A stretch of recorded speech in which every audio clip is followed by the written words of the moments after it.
Advertencia. Como suele ser habitual en este canal, voy a hablaros de Maligno sin hacer referencia a su trama y sin desvelar aspectos de su sorprendente guión. Una recomendación: que nadie os cuente qué pasa en esta película, rica en giros de guión que espero os gusten tanto como a mí. De verdad, id al cine y descubrid sus secretos y disfrutadla por vosotros mismos. Y dicho esto, vamos con el comentario de esta película, que espero que cuando la veáis os resulte tan apasionante y entretenida como a mí. Maligno, que ya os adelanto que no es una obra maestra, es simplemente una pasada. Un cartel atractivo, inesperado, que me salió al encuentro en mitad de un centro comercial. Un cartel bicolor, rojo pasión y negro tenebroso, dominado por una imagen icónica del cine de terror: el ojo a punto de ser traspasado por el arma homicida. Inmediatamente me vino a la memoria el nombre de uno de los grandes autores europeos del gore de las últimas décadas del siglo XX.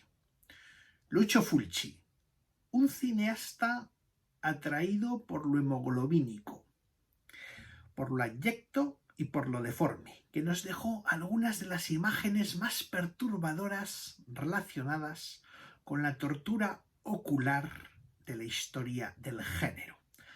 La famosa escena de la astilla de madera en Nueva York bajo el terror de los zombies, que va clavándose, penetrando lentamente en la pupila de una de las víctimas de los terribles muertos vivientes.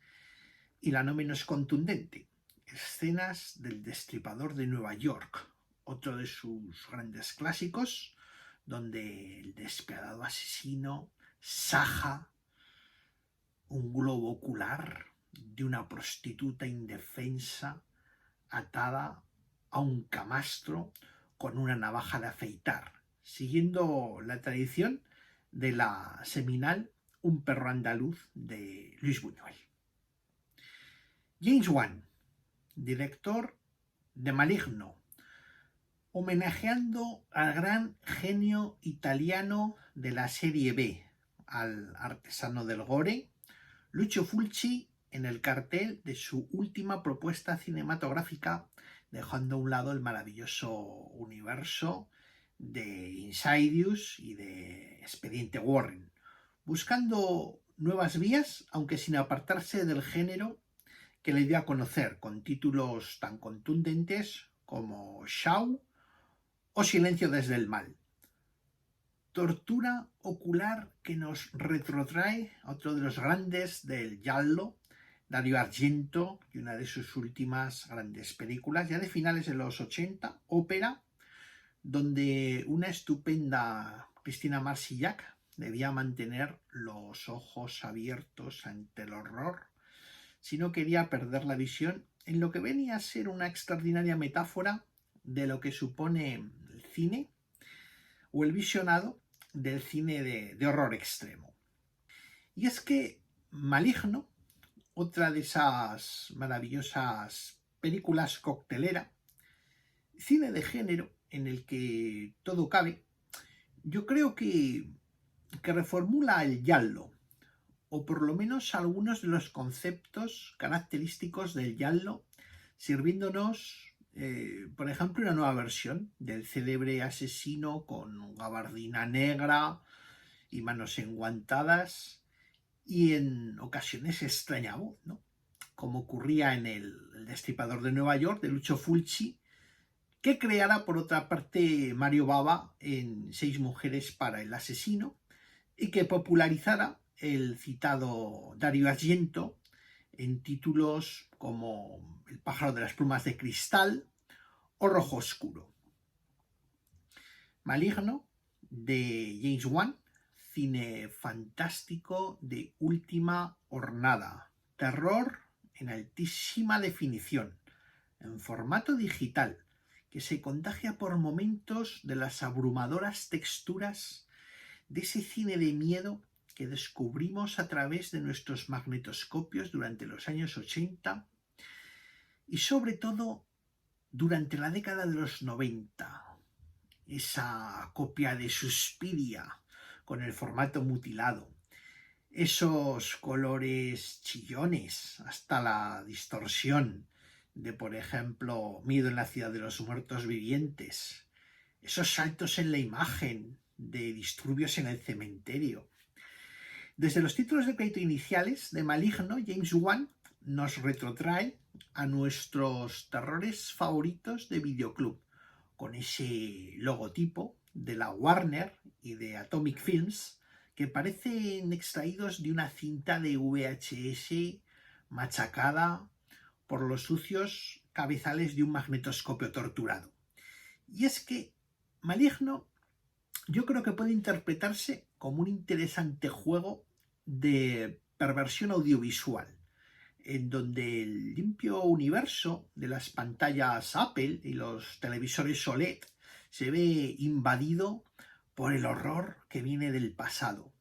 Un entorno aséptico que se desmorona, que se distorsiona, gracias a la magia de los efectos digitales para dar paso a escenas que parecen sacadas de una película italiana de Antonio Margheriti o Bruno Mattei.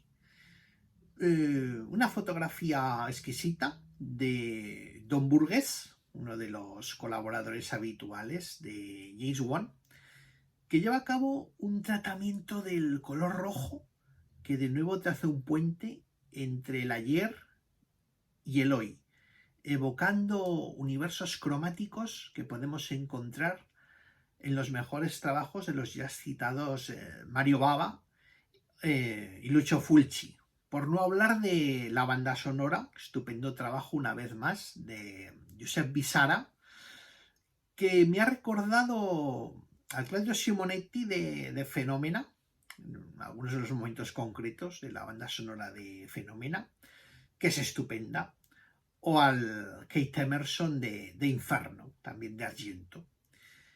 The Conjuring, James Wan elegía el matrimonio Warren para recrear los años 70, aquí, como digo, irrumpen los 90, como esas ruinas de Seattle, una de las localizaciones de la película que siguen respirando bajo la epidermis de la nueva ciudad, como esos cadáveres de poltergeist que no habían sido retirados de aquel barrio de ensueño y que emergían con más fuerza que nunca en la parte final de la película de Tobe Hooper.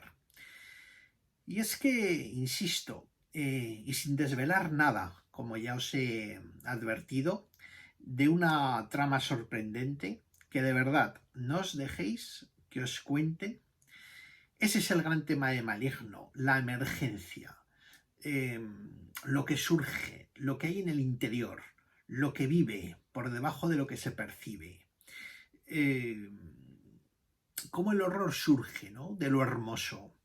Una suerte de cruce tan imposible como brillante entre El pájaro de las plumas de cristal de Dario Argento y el cromosoma 3 de David Cronenberg. El tema del doppelganger, del desdoblamiento de la personalidad, el mito de Jekyll y Hyde de Robert Louis Stevenson, o más recientemente La mitad oscura de Stephen King, sirven de base para un guión escrito, entre otros, por el propio James Wan, que desde mi punto de vista es capaz de crear uno de los personajes más geniales del cine de género de los últimos años, a la par que permite alguna de las escenas más originales y sorprendentes de la filmografía de su director. Una película genial, que, como ya os he dicho, no es una obra maestra, es literalmente una pasada. Que nadie os cuente de qué trata exactamente, descubridla y sorprendeos por vosotros mismos, pues una de las virtudes de Maligno es su estructura desdibujada, su tendencia hacia la abstracción, el gusto por lo onírico, que conforme el metraje avanza va dando paso a una película mucho más racional, mucho más física, donde todo va encajando, aunque de manera sorprendente, y que se aleja del territorio de lo espectral, que es ese territorio en el que, por otra parte, comienza y donde se mantiene bastante rato la película. El mal, nunca mejor dicho, se hace carne. James Wan cambia ese juego fantasmagórico en el que tan a gusto se siente por el gran guiñol, ya lo veréis, más delirante, haciendo que su Maligno no pueda ser solo relacionada con su Insidious o con su expediente Warren, sino también con Fast and Furious. Recordemos que James Wan rodó, me parece que la 7ª entrega, y con Aquaman y con Shaw. No en vano la iconografía del personaje, de la cara de cerdo de Shaw, es un precedente de, insisto, el genial villano de esta película, de Maligno. Casi con total seguridad un villano al cual además vamos a ver en unas cuantas entregas, ¿no? Quizás aquí hay una nueva franquicia. Y por cierto, un último apunte en relación a Lucio Fulci. Su última película, inédita en nuestro país, se tituló Un gato en el cerebro. Pensad en ello cuando terminéis de ver Maligno. Un gato en el cerebro. Por lo demás, James Wan vuelve a demostrar su saber hacer a la hora de crear momentos de gran tensión, colocando la cámara en el lugar más adecuado para jugar con la luz y el espacio, consiguiendo en el encuadre esas zonas inquietantes donde se intuye la amenaza. Los interiores por donde se mueven sus actores acaban siendo un personaje más, tal y como ocurre con la casa de la protagonista, por ejemplo, con las antes mencionadas ruinas subterráneas de la ciudad de Seattle, o con el asombroso hospital abandonado, que yo creo que es uno de esos lugares de espectral belleza con los que en ocasiones nos regala la poética romántica del cine de género. James Wan, un esteta con un don especial para mover la cámara, ya sea en planos picados de seguimiento, hay uno genial en esta película, a lo Brian De Palma, utilizando el Steadicam, a lo Sam Raimi, rodeado de un equipo fantástico de profesionales, de los que además del fotógrafo de la película y del autor de la banda sonora, que antes ya os he citado, pues yo destacaría al editor, Kate Morley, también responsable de Conjuring 2, entre otras, que sabe seleccionar los planos más adecuados y prolongarlos el tiempo preciso para crear esa constante sensación de incertidumbre y miedo tan característica del cine de James Wan. Desde mi punto de vista, uno de los grandes talentos del cine, James Wan, de los últimos años. Un hombre que resulta esencial para entender sobre todo algunos de los fenómenos más populares del género fantástico y de terror de los últimos años. Maligno, un cruce maravilloso entre el ayer y el hoy. El VHS contra la alta definición. El horror contra la belleza. Los 90, que vuelven, por cierto, con obvias referencias al Seven de David Fincher, que es una película clave, ¿no?, de los años 90. Quizás la película, o una de las películas más importantes de esa década. Como digo, pues hay referencias constantes a lo largo de la película, ya desde los títulos de crédito iniciales, como si estuvieran esos años 90 viviendo agazapados entre las paredes de la casa que habitamos, tal y como ocurría con aquella terrible criatura que Tobe Hooper imaginó en su maravilloso remake de otro gran clásico no menos perturbador, El asesino de la caja de herramientas. Maligno, James Wan, cine dentro del cine, película hecha a base de mixturas, multireferencial, evocadora. No os la perdáis y que no os la cuenten. Muchísimas gracias.